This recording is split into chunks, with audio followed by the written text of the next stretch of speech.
Le personnage que j'ai choisi est Charles de Gaulle, car il a eu une très grande importance dans l'histoire de la France, et surtout durant la Première et la Seconde Guerre mondiale.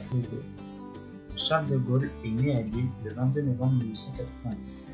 Son père, Henri de Gaulle, était professeur de lettres et d'histoire. Charles a fait ses études parmi les jésuites. Il opte très tôt pour la carrière des armes. Il est reçu en 1908 à l'école spéciale militaire de Saint-Cyr et est muté dans un régiment pour y faire l'expérience de son futur métier.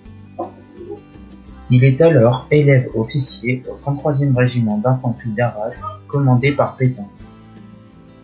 Le 2 août 1914, à la déclaration de la guerre, De Gaulle rejoint les armées du Nord-Est.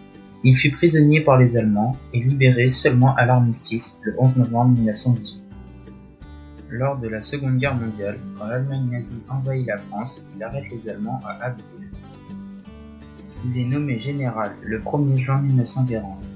Né le 16 juin, il apprend que Pétain devient président du Conseil et qu'il demande l'armistice. Le 17 juin, De Gaulle part à Londres pour poursuivre la guerre, et il lance un appel à la résistance sur les ondes de la BBC, le 18 juin. En 1944, le général de Gaulle devient le président du gouvernement provisoire de la République française. Le 21 décembre 1958, Charles de Gaulle est élu président de la République au suffrage universel indirect. Lors de son mandat, il renonce par étapes à l'Algérie française, poursuit la décolonisation de l'Afrique noire, soutient le Québec libre, condamne la guerre du Vietnam et reconnaît la Chine communiste.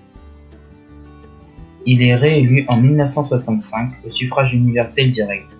Il surmonte la crise de mai 68.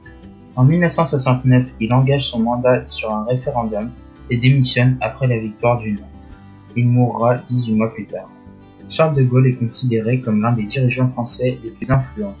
Il laissa derrière lui les Mémoires de guerre, où il affirme s'être toujours fait une certaine idée de la France, jugeant que la France ne peut être la France sans la grandeur.